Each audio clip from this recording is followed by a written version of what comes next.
podcast IMO.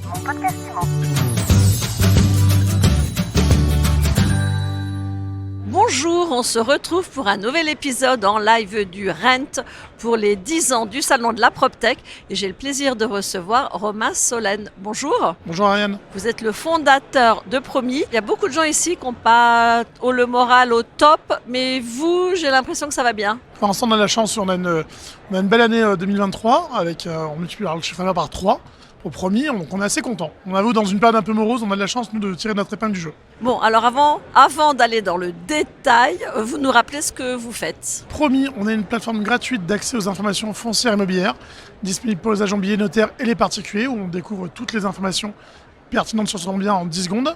Première partie, deuxième partie, Promis, on est le premier comparateur de promoteurs et constructeurs en France pour du foncier. Donc ça, c'est très clair. Et votre actualité, c'est quoi, vous? Alors la grosse actualité de Promis, c'est qu'on a une belle accélération, on se développe à l'international, donc sur la fin d'année on va ouvrir un cabinet au Canada et en Espagne. Et pour accompagner cette accélération, on fait une entrée en bourse au premier trimestre 2024, ce qu'on appelle une IPO. Une IPO, et ça c'était au programme, comment ça s'est dessiné? C'est un concours de circonstances en fait. Aujourd'hui il y a une mutation au niveau des fonds d'investissement sur 2023, et donc il fallait qu'on trouve une solution pour accélérer le développement. C'est parce que vous avez eu du mal à lever des fonds? Alors, c'est même pas une sorte de mal, en fait c'est une question de stratégie, c'est-à-dire que les fonds souhaitaient nous accompagner, mais on souhaitait conserver une grosse liberté dans le développement, et les fonds allaient plutôt nous donner un guide qui n'était pas forcément celui de notre envie. Donc on a préféré prendre cette solution d'entrée en bourse qui est beaucoup plus large en termes d'éventail d'actionnaires et permettant d'avoir une vraie ligne directrice qui est celle de Promis et pas celle des actionnaires. Donc ça, c'est l'annonce pour le premier trimestre 2024. Puis il y a une association avec Sébastien Chabal. Exactement, Sébastien Chabal, notre associé depuis 1 an et demi, notre égérie, qui est avec moi au board de Promis au quotidien. Et Sébastien Chabal qu'on ne présente pas, mais en même temps qu'on peut présenter quand même. Allez, un des meilleurs ou le plus grand rugbyman de l'histoire française. Plus de 2 mètres de gentillesse et de sourire, et une personne très volontaire, un vrai entrepreneur. Il a une dizaine de participations dans différentes sociétés, et Sébastien nous accompagne depuis 1 an et demi en tant qu'égérie sur Spot TV, mais également au quotidien, puisqu'il m'aide au quotidien dans la stratégie de Promis. Qu'est-ce qui lui a plu chez vous? Une rencontre toute simple. Sébastien arrive au début de Promis, j'avais pas encore d'outils. Je lui explique mon idée, il me dit ça marchera peut-être dans 10 ans ton truc. Et je lui dis donne-moi ta commune de naissance qui est Guiras dans l'Ardèche. On tape Guiras et en 10 secondes je lui donne toutes les informations pertinentes sur la maison et sur la ferme de ses grands-parents. Il a halluciné, c'est l'effet waouh que procure Promis à chaque fois qu'on teste. C'est qu'en tapant son adresse, on obtient 30 pages de synthèse gratuitement, permettant d'avoir le taux de pollution à l'air, sonore olfactif ou le PLU ou le cadastre ou le prix. Il a vécu ça en fait. Bon, ça c'est une belle histoire. C'est une histoire humaine, une vraie belle histoire humaine. Mais vous derrière, c'est quoi? C'est des data en open source? Alors, data open source, data qu'on achète et data qu'on raffine. On a 3 schémas de pensée au niveau de Promis. Donc il y a de l'open source, du raffinage et du payant. Tout ça, on cumule ça comme un couteau suisse, j'ai envie de dire. 53 sources d'informations sont cumulées. Et nous, notre stratégie, c'est de complètement la délivrer gratuitement à toute personne qui en fait la demande. L'idée, c'est pas de vendre de la data, l'idée, c'est pas de vendre des services.